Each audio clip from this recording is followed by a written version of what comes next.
26:62 through 64.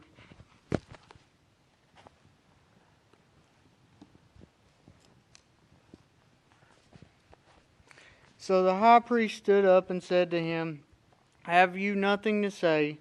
What about the evidence against you?"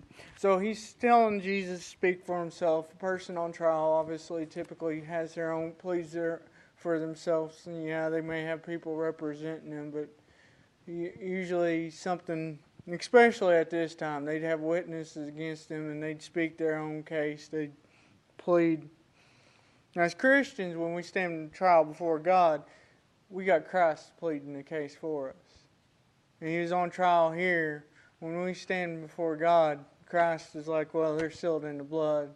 And those that don't will immediately cast out. They won't have anything to say for themselves because the sin's there.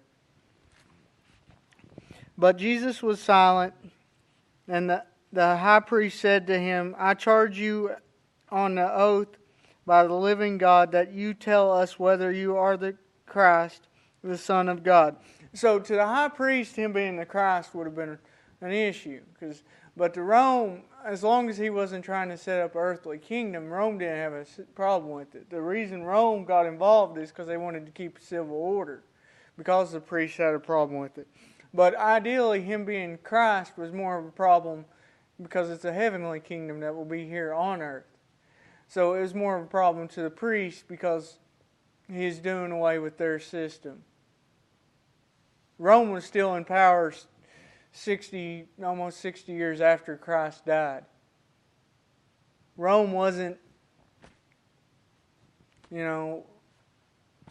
affected as much.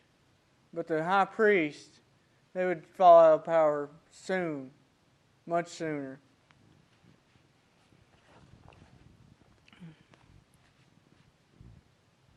Jesus said to him, "As you say, besides I tell you that shortly you will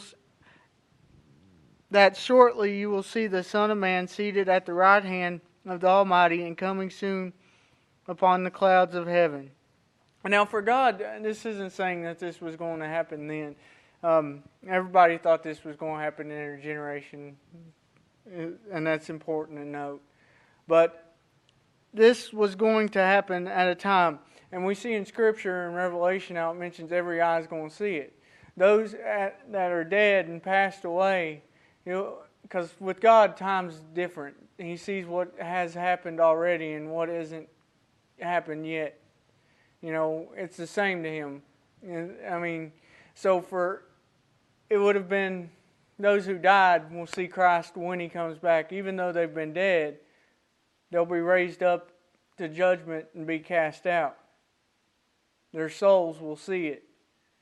Just as our souls will see him and be victorious and enter into his glory.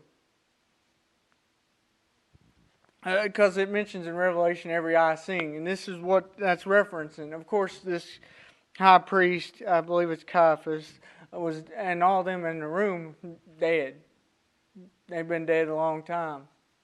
Christ rose. They may have witnessed Christ raising firsthand, but they don't. The second coming hasn't happened yet. They passed, so they'll see it because of their judgment coming.